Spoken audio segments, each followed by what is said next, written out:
आप पांचों टाइम नमाज पढ़ने जा रहे हैं, माँ पांचों टाइम नमाज पढ़ रही है, मगर अपने बच्चे को कभी नहीं बोलते, अपनी बच्ची को कभी नहीं बोलते कि बेटी तू भी नमाज पढ़ा कर। ओ मेरे प्यारे साथियों, 7 साल की उम्र में जब बच्चे को नमाजी बनाओगे तो 17 साल की उम्र में आपको कहना नहीं पड़ेगा, बच्चा ऑटोमेटिक नमाज का टाइम होगा, मस्जिद में चला जाएगा। अल्लाह के प्यारे नबी फरमाते हैं, मुरू औलादकुम बिस्सलाती वहुम अबनाउ सबई सिनीन, जब तुम्हारे बच्चे 7 साल के हो जाएं उनको नमाज का हुक्म दो, वज़रिबूहुम अलैहा, और जब तुम्हारे बच्चे 10 साल के हो जाएं और नमाज न पढ़े तो उनकी पिटाई करो, वफ़र्रिक़ू बैनहुम फिल मज़ाज, और उनके बिस्तर अलग कर दो। 10 साल का लड़का है चाहे लड़की है, एक बिस्तर पे मत सुलाओ, या अगर बिस्तर एक है तो एक चादर में मत सुलाओ। अब आप पूछेंगे मौलाना साहब इसमें क्या हिकमत है? हिकमत है, हिकमत है। 10 साल का लड़का हो गया, समझदार हो गया, 10 साल की लड़की बालिग होने लगी है, अब 1-2 साल में बालिग, बल्कि बहुत सारी लड़कियां तो 10 साल की उम्र में भी बालिग हो जाती है। लड़का 10 साल का हो गया, लड़की 10 साल की हो गई। शरीयत हमारी मेरे भाइयों अल्लाह की बनाई हुई शरीयत है, और अल्लाह को पता है इंसान का ज़हन कहां से भटक सकता है, इंसान कहां से गलत रास्ता पकड़ सकता है। 10 साल की उम्र ये बच्चे के बचपन के अब आगे की उम्र है। अब बच्चा धीरे धीरे जवानी की तरफ बढ़ रहा है, लड़की जवानी की तरफ बढ़ रही है। इस्लाम वहीं से ब्रेक लगाता है, नहीं, एक बिस्तर पर एक चादर में मत सुलाओ, उनके बिस्तर अलग कर दो, उनकी चादर अलग कर दो। कभी गौर करना, आप तो नमाज पढ़ते हैं, आपने अपने बच्चों को नमाज के लिए कितनी बार बोला है? इसीलिए कुरान में अल्लाह बार बार हमको ये हुक्म देता है नमाज की पाबंदी भी करना है, और अपनी फैमिली को, अपने परिवार को भी नमाज का हुक्म देना है। हजरत इस्माइल के बारे में अल्लाह कुरान में कहता है, वकान यअमुरु अहलहु बिस्सलाह, इस्माइल अपने घर वालों को नमाज का हुक्म दिया करते थे। अल्लाह सूरह ताहा के अंदर फरमाता है, वअमुर अहलका बिस्सलाती वस्तबिर अलैहा, खुद भी नमाज की पाबंदी करो और अपने घर वालों को, अपने बच्चों को, अपने परिवार को भी नमाज का हुक्म दो। और हदीस में अल्लाह के नबी फरमाते हैं, रहीमल्लाहु रजुलन क़ाम मिनल लैल, अल्लाह ताला रहमत नाजिल करे उस इंसान के ऊपर जो रात में उठ करके तहज्जुद पढ़ता है, क़ियामुल लैल पढ़ता है, वह आई क़ज़म रातहू, और अपनी बीवी को उठाता, अपनी अहलिया को उठाता है। अगर बीवी इनकार कर देती है, अपनी बीवी के चेहरे पर पानी छिड़क देता है, लेकिन बीवी को उठाता है, और अल्लाह ताला रहमत नाजिल करे उस औरत के ऊपर जो रात में उठ करके तहज्जुद पढ़ती है और अपने शौहर को भी उठाती है, और शौहर अगर इनकार कर देता है तो शौहर के चेहरे पर पानी छिड़क करके उसको उठाती है। परिवार हो तो ऐसा हो, जोड़ी हो तो ऐसी हो, फैमिली हो तो ऐसी हो कि मर्द और औरत, मियाँ और बीवी, पति और पत्नी एक दूसरे के दीन के सिलसिले में मददगार बने, एक दूसरे के दीन की मदद करें। अगर बाप से गलती हो रही है तो बेटा अपने बाप को होशियार करे, बेटा गलती कर रहा है तो बाप अपने बेटे को डांटे। परिवार ऐसा होना चाहिए मेरे भाई। हजरत उमर बिन अब्दुल अजीज को देखो, कौन है ये जब खलीफा होते हैं, इनके पहले के जो लोग थे उन्होंने अवाम के साथ बहुत जुल्म किया था, बहुत मजलूमों का हक मारा था। उमर बिन अब्दुल अजीज खलीफा होते हैं, अब उनके सर के ऊपर ये जिम्मेदारी आ जाती है कि जितने लोगों के साथ अत्याचार हुआ है, जुल्म हुआ है, हक मारा गया है, उनका हक उनको दिला दें, किसी पर अन्याय न होने दें, किसी पर अत्याचार न होने दें। खलीफा का इंतकाल हुआ, हजरत उमर बिन अब्दुल अजीज के हाथों में चार्ज आया, पूरी रात गुजर गई, लिखा पढ़ी भी करनी है, फॉर्मेलिटी भी है, सारे लोगों को जिम्मेदारी भी देना है, पूरी रात हो गई, फजर की अजान हो गई। हजरत उमर बिन अब्दुल अजीज फजर की नमाज पढ़ने के बाद अपने कमरे में आते हैं और बिस्तर पर लेटने जाने लगते हैं। उनका बेटा अब्दुल मलिक आता है, 17 साल का जवान बेटा है, आकर के कहता, अब्बा जान, अय अब्बा जान, अय अमीरुल मोमिनीन, क्या करने जा रहे हैं? कहा, बेटा आराम करने जा रहा हूँ, सुस्ताने जा रहा हूँ।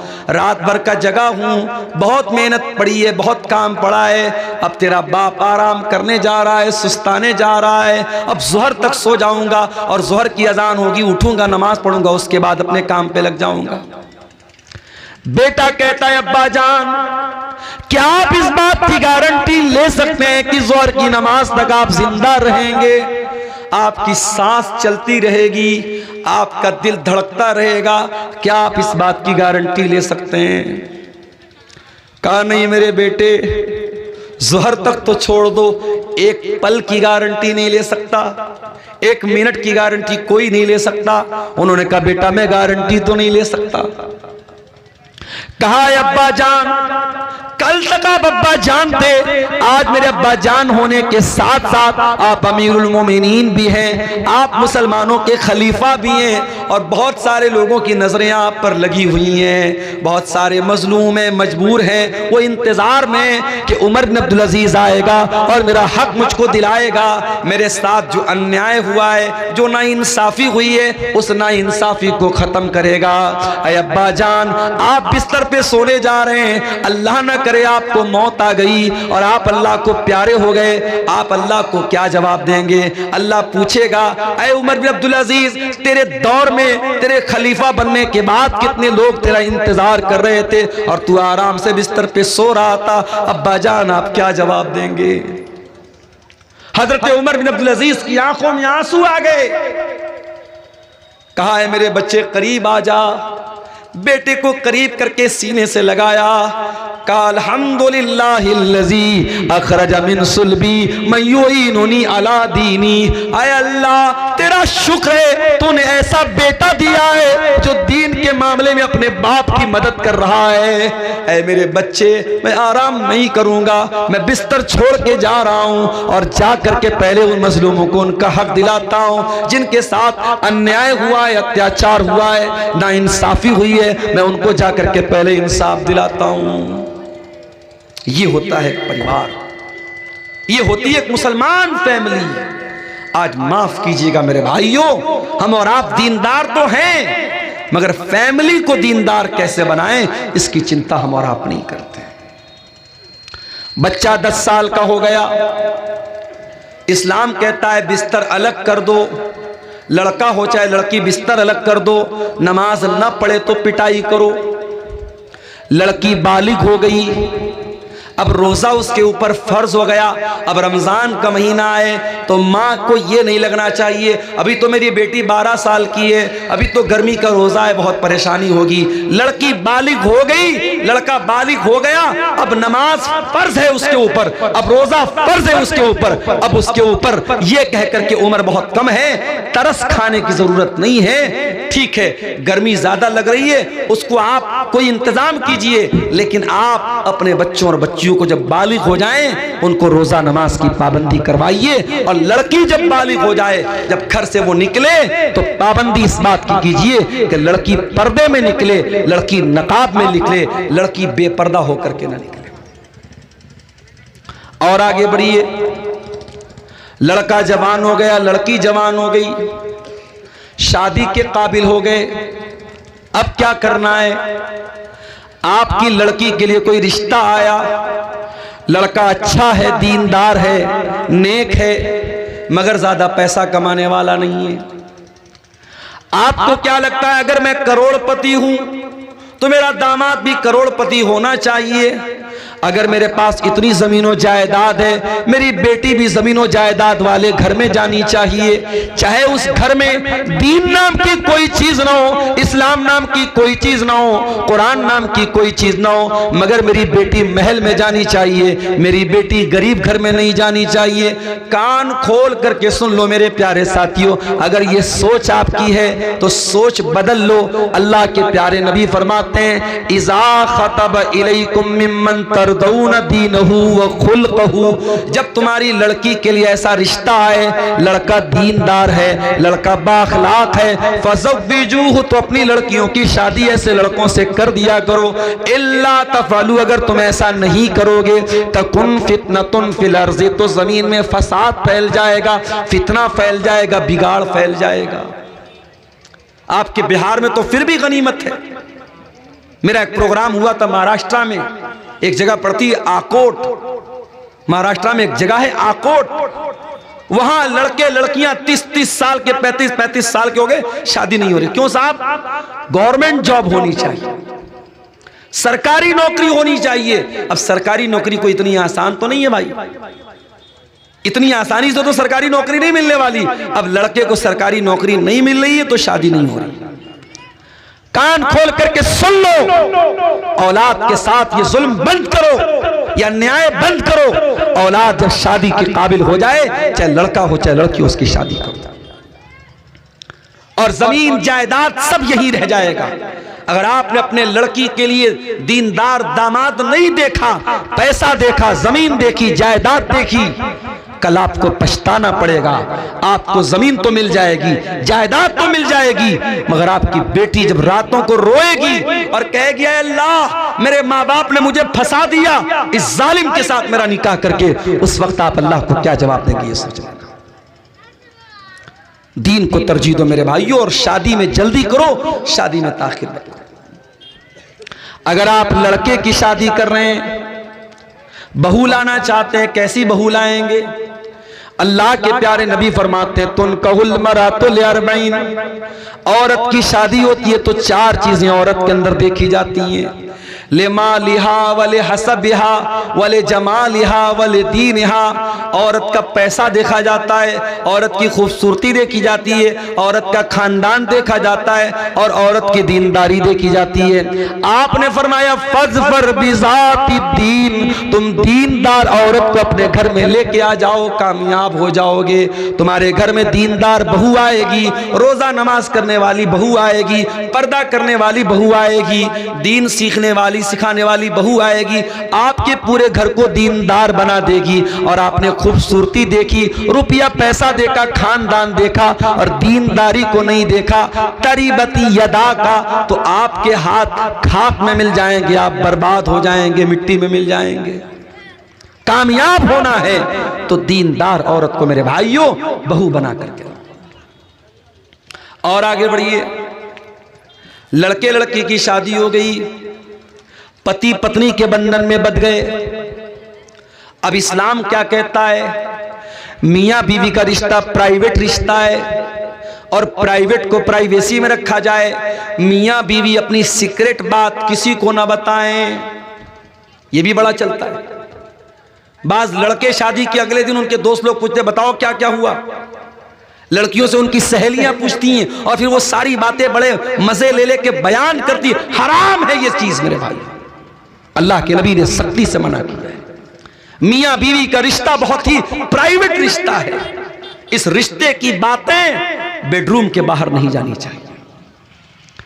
इसीलिए अल्लाह ताला कुरान में कहता है हुन्ना लिबासुल लकुम व अंतुम लिबासुल लहुन्ना, तुम अपनी बीवियों के लिए लिबास हो, तुम्हारी बीवियां तुम्हारे लिए लिबास हैं। लिबास जो होता है ना, एक तो लिबास ऊपर से इंसान पहनता है, और एक लिबास वो होता है जो इंसान की बॉडी के साथ अटैच होता है। इंसान बनियाइन पहने हुए है, अब बनियाइन एक प्राइवेट चीज है, तो अल्लाह ताला ने कहा कि मियां बीवी एक दूसरे के लिए लिबास हैं। अब लिबास में प्राइवेसी भी आ गई और लिबास में खूबसूरती भी आ गई, यानी शौहर की जिंदगी में बीवी खूबसूरती बन के आती है, बीवी की जिंदगी में शौहर खूबसूरती बन के आता है, और दोनों एक दूसरे के लिए प्राइवेसी होते हैं, एक दूसरे का राज बन जाते हैं, एक दूसरे के राज की हिफाजत करते हैं। और आगे बढ़िए, शादी हो गई, जिंदगी की गाड़ी आगे बढ़ रही है। अब ऐसा तो नहीं है कि शौहर की हर बात बीवी को अच्छी लगेगी, बीवी की हर बात शौहर को अच्छी लगेगी। कभी तो झगड़ा होगा, कभी तो मसला होगा।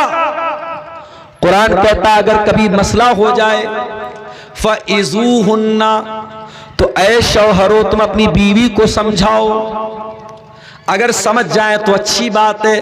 वहजुरूहुन्ना फिल मज़ाज, अगर बातचीत से नहीं समझ पा रही हैं, फिर भी नाफरमानी कर रही हैं, फिर भी बदतमीजी कर रही हैं, फिर भी बदज़बानी कर रही हैं, तो कुरान कहता है बिस्तर अलग कर दो। अगर बिस्तर अलग करने से भी मामला हल नहीं हो रहा है तो कुरान कहता है वज़रिबूहुन्ना, हल्की मार उनको मार सकते हो, हल्की चपट लगा सकते हो, हल्की मार मार सकते हो। इस्लाम ये नहीं कह रहा है अगर बीवी ने खाने में नमक तेज कर दिया तो तलाक दे दो, बीवी ने कपड़े पर प्रेस किया, कपड़ा जल गया तो तलाक दे दो। आज इस्लाम के दुश्मनों को मसाला हमने दिया है। कल बनारस में मेरी तकरीर थी और टॉपिक यही था मेरा कि इस्लाम औरतों के लिए दीन रहमत है। उस तकरीर में मैंने कहा था कि आज मुसलमान की हरकतों की वजह से इस्लाम बदनाम होता है। जाओ कुरान की कोई एक आयत ला के दिखा दो, नबी की कोई एक हदीस ला के दिखा दो जिससे यह साबित होता हो कि तलाक तलाक तलाक कह देने से तलाक हो जाता है। खिलवाड़ बना के रखा है, तमाशा बना के रखा है, इतना मजबूत रिश्ता, उसको बस तलाक तलाक तलाक बोल दिया, खत्म हो गया। शौहर शराब पी करके आया, खाना खाने लगा, नमक तेज है, मसाला तेज है, जा मैं तुझको तलाक देता हूं, तलाक तलाक तलाक हो गई। तलाक कोई खिलवाड़ नहीं है मेरे भाई। तलाक का पूरा एक तरीका है, पूरा एक प्रोसेस है। और तलाक के पहले इस्लाम ये कहता है पहले समझा लो, पहले बिस्तर अलग कर दो, अगर जरूरत पड़े तो हल्की मार भी मार लो। अगर इन सबसे भी मसला हल ना बने, मसला हल ना हो, तो कुरान कहता है फबासू हकमम मिन अहलिही व हकमम मिन अहलिहा। लड़के के घर वालों से किसी एक को पंच बना लो, लड़की के घर वालों में से किसी एक को पंच बना लो, और दोनों पंच मिलकर के गौर करें और रिश्ते को बचाने की कोशिश करें। जब ये सारे प्रयास, ये सारी कोशिशें जब विफल हो जाएं, नाकाम हो जाएं, तब इस्लाम कहता है अब तुम तलाक दे सकते हो। और तलाक एक बार में नहीं देना है, अत-तलाक़ मर्रतान, एक बार नहीं 2 बार तुम तलाक दे सकते हो, 2 बार तुम तलाक दे सकते हो। 2 बार तलाक देने के बाद दोबारा बीवी को बीवी बना करके रखने का तुम्हें परमिशन है, इजाजत है। लेकिन दूसरी तलाक के बाद जब तीसरी तलाक का नंबर आएगा, उसके बाद अब रुजू करने की, अब दोबारा उसको बीवी की हैसियत से अपने घर में रखने की परमिशन नहीं है, इजाजत नहीं है। फरमाया अत-तलाक़ मर्रतान, 2 मरतबा तो तलाक दे करके तुम बीवी को रख सकते हो। उसके बाद क्या होगा? फ़इम्साकुम बिमारूफिन औ तसरीहुम बिइहसान। अब तीसरी मर्तबा या तो बीवी को रखना है या छोड़ देना है, तीसरी मर्तबा फिर आपको दोबारा चांस नहीं मिलेगा। इस्लाम यह भी कहता है अगर कोई शौहर बीवी का हक अदा नहीं कर पा रहा है किसी भी तरीके से, अगर शौहर जिस्मानी एतबार से बीवी का हक अदा नहीं कर पा रहा है, या शौहर के पास इतना माल नहीं है कि बीवी का हक अदा कर सके, तो अब ऐसी हालत में शौहर तलाक भी नहीं दे रहा है और बीवी का हक भी अदा नहीं कर रहा है, बीवी क्या करे? इस्लाम में उसका भी ऑप्शन मौजूद है। अगर शौहर बीवी का हक अदा नहीं कर रहा है, या बीवी शौहर से खुश नहीं है, बीवी शौहर के साथ रहना नहीं चाहती है, इस्लाम कहता है बीवी खुला ले सकती है। एक सहाबी की बीवी अल्लाह के नबी के पास आई, हजरत साबित बिन कैस की बीवी। कहा अल्लाह के नबी, मैं साबित के बारे में कोई गलत बात नहीं बोलना चाहती, बस मैं इतना कहना चाहूंगी, मैं शौहर की शिकवा शिकायत नहीं करना चाहती हूं, मैं उनके साथ रहना ही नहीं चाहती हूं। बीवी आकर के कह रही कि अल्लाह के रसूल, मैं अपने शौहर के साथ रहना नहीं चाहती हूं। अल्लाह के नबी ने फरमाया कि तुमने मेहर में जो बाग लिया था वो बाग तुमको वापस करना पड़ेगा, रिटर्न करना पड़ेगा। उन्होंने कहा ठीक है मैं रिटर्न करती हूं। अल्लाह के नबी ने बाग शौहर को रिटर्न करवाया और उसके बाद खुला हो गया, निकाह को खत्म करा दिया। एक हैज की इद्दत गुजारने के बाद बीवी कहीं और निकाह कर सकती है। इस्लाम में इसका भी ऑप्शन मौजूद है। इस्लाम में हर प्रॉब्लम का सॉल्यूशन मौजूद है मेरे भाई। जानते हो, अगर शौहर अपनी बीवी को गलत काम करता हुआ देख ले और उसके पास 4 गवाह नहीं है, इस्लाम में अगर कोई ज़िना कर रहा है और कोई ये ब्लेम कर रहा है कि वो आदमी ज़िना कर रहा है, तो इस्लामी कानून क्या कहता है कि 4 गवाह होने चाहिए। 4 गवाह हो या कोई क्लियर प्रूफ हो कि हाँ ये जिना हुआ है, क्योंकि जिना बहुत बड़ा गुनाह है। किसी के कह देने से कि फला ने जिना कर लिया, जिना साबित नहीं होता। जिना अगर किसी का के ऊपर जिना का इल्जाम लगाया जा रहा है, इस्लाम कहता है 4 गवाह होने चाहिए। अब मान लो बीवी को शौहर ने देख लिया कि बीवी गलत काम कर रही है। अब जाहिर है शौहर 4 गवाह तो नहीं ला सकता हमेशा, जरूरी नहीं कि उस चीज को देखने के लिए 4 गवाह मौजूद हो। 4 गवाह नहीं है। अब एक इज्जतदार आदमी ये मंजर देखने के बाद अपनी बीवी के साथ रहना भी नहीं चाहता।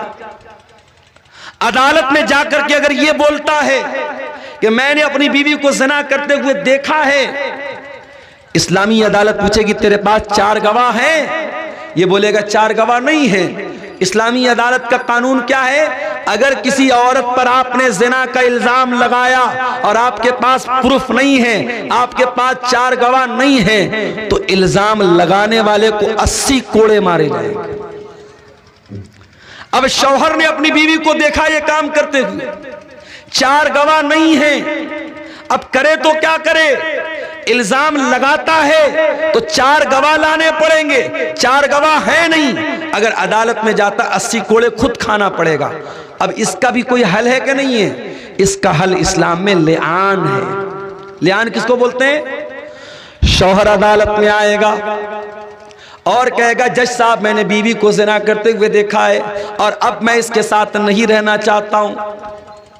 इस्लाम कहता है कि ऐसी सूरत में शौहर 4 बार अल्लाह की कसम खा करके कहेगा, 4 बार अल्लाह की कसम खा करके कहेगा कि मैं सच्चा हूं और मैंने देखा है कि इस औरत ने गलत काम किया है।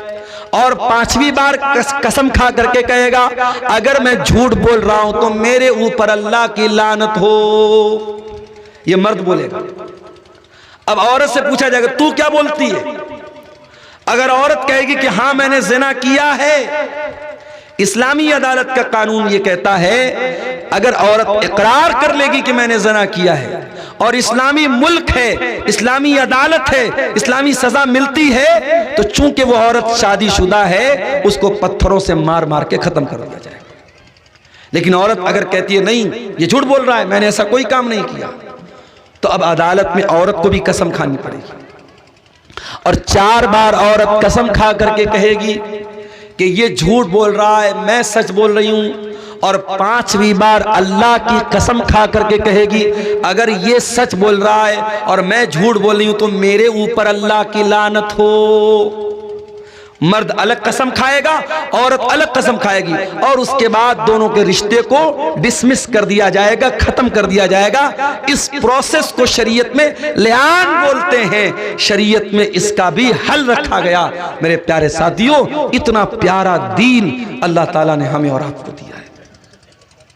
जिंदगी के किसी भी मोड़ पर इस्लाम ने हमें अधूरा नहीं रखा है, इस्लाम ने हमें अंधेरे में नहीं रखा है। इस्लाम के अंदर हर मुश्किल का हल मौजूद है।